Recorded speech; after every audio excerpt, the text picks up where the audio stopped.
नमस्कार, स्वागत है बिहार समाचार में। आइए देखते हैं बिहार की 10 फटाफट बड़ी खबरों को। के पाठक का फरमान, परीक्षा केंद्रों पर शिक्षक व कर्मचारी नहीं ले जाएंगे मोबाइल। बिहार बोर्ड इंटरमीडिएट की परीक्षा गुरुवार से कड़ी सुरक्षा के बीच शुरू हो गई। कई केंद्रों पर देर से पहुंचने के कारण छात्रों को प्रवेश नहीं मिल पाया।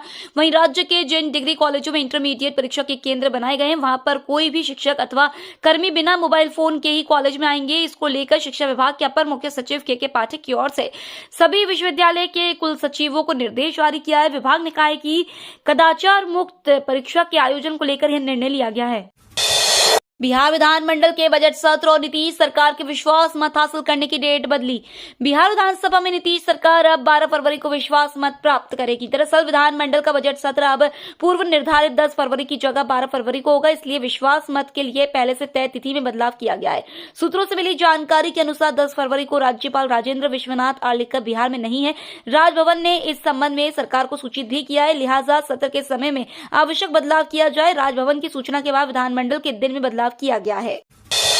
बीएसईबी में फ्री कोचिंग के लिए आवेदन प्रक्रिया शुरू, 8 फरवरी तक कर सकते हैं apply. Bihar school examination board ने छात्रों को अपनी फ्री कोचिंग में दाखिले के लिए एंट्रेंस एग्जाम के आवेदन की प्रक्रिया शुरू कर दी है।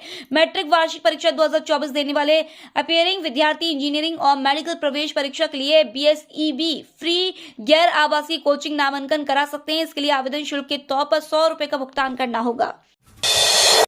नीतीश कैबिनेट विस्तार के बाद मंत्रियों में बटेगा विभाग। सम्राट बोले, सरकार बन गई, सब हो जाएगा। बिहार में एनडीए सरकार के गठन को 4 दिन हो गए हैं, मगर नए मंत्रियों को अभी तक विभाग नहीं बांटे गए हैं। अब खबर आ रही है कि पहले नीतीश कैबिनेट का विस्तार होगा, उसके बाद ही सभी मंत्रियों में विभागों का बंटवारा होगा। आगामी बजट सत्र से पहले यह काम हो जाएगा। बीजेपी नेताओं ने इसके संकेत दिए हैं। डिप्टी सीएम सम्राट चौधरी ने कहा कि सरकार का गठन हो गया है तो सब कुछ जल्द ही हो जाएगा।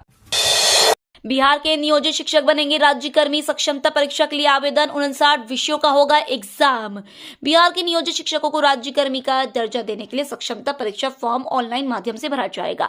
शिक्षा अभ्यर्थी 15 फरवरी तक ऑनलाइन परीक्षा फॉर्म भर सकते हैं। बिहार विद्यालय परीक्षा समिति के अध्यक्ष आनंद किशोर ने बताया कि अलग अलग 4 कैटेगरी में कुल 59 विषयों की परीक्षा की आयोजित की जाएगी। इसमें कक्षा 6वीं से 8वीं के लिए कुल 8 विषयों की परीक्षा आयोजित की जाएगी। बिहार में फर्जी शिक्षक हो रहे गिरफ्तार। यूपी से जाली डिग्री लाकर नौकरी कर रहे दर्जनों टीचर। बिहार में फर्जी शिक्षकों की गिरफ्तारी का सिलसिला जारी है। खगड़िया में बिहार लोक सेवा आयोग से पहले फेज में नियुक्ति शिक्षकों का थंब इंप्रेशन वेरिफिकेशन किया गया। वेरिफिकेशन में 22 अध्यापकों को बुलाया गया था। इसमें प्रतिनियुक्त अध्यापक के फोटो बायोमेट्रिक की जांच की गई, जिसमें फर्जी टीचर पकड़ा गया। मुजफ्फरपुर में दर्जनों शिक्षकों की नौकरी खतरे में है, जबकि भागलपुर में पकड़ाए फर्जी शिक्षक पर केस दर्ज करने का आवेदन दिया गया है। बिहार का मौसम लेगा करवट, बारिश का महीना रहेगा फरवरी।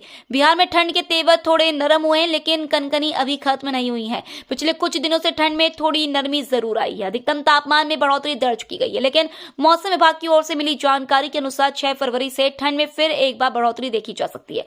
मौसम पूर्वानुमान के मुताबिक फरवरी में बिहार में सामान्य से अधिक बारिश होने की संभावना है। हेमंत सोरेन के समर्थन में उतरे तेजस्वी यादव का बीजेपी ने एक ही हफ्ते में लोकतंत्र को तार-तार कर दिया। आरजेडी नेता तेजस्वी यादव झारखंड के पूर्व मुख्यमंत्री हेमंत सोरेन के समर्थन में उतर गए हैं। उन्होंने नरेंद्र मोदी सरकार पर केंद्रीय एजेंसियों के दुरुपयोग का आरोप लगाया। तेजस्वी ने आरोप लगाया कि एक ही हफ्ते के भीतर बीजेपी ने बिहार, झारखंड और चंडीगढ़ में लोकतंत्र को तार-तार कर दिया। चुनाव में हार के डर से बीजेपी यह काम कर रही है। उन्होंने कहा कि बीजेपी अहंकार से चूर हो गई है, उसकी हेकड़ी अब जनता तोड़ेगी।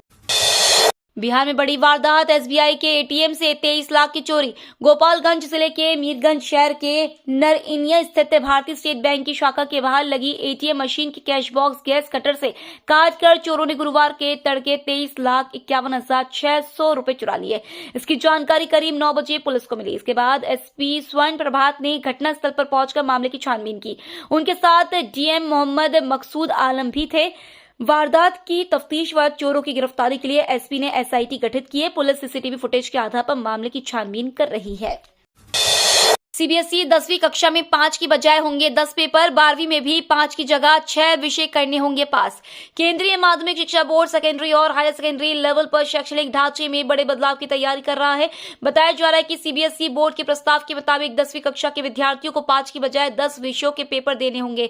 उन्हें अकादमिक सत्र के दौरान 2 की जगह 3 भाषाएं पढ़नी होंगी। इनमें अनिवार्य तौर पर 2 भारतीय भाषाएं होंगी, 7 अन्य विषय होंगे। इसी तरह कक्षा 12वीं में विद्यार्थियों को 1 की बजाय 2 भाषाएं पढ़नी होंगी, जिसमें एक भारतीय भाषा होना अनिवार्य होगा। प्रस्ताव के मुताबिक उन्हें 6 विषयों में पास होना होगा।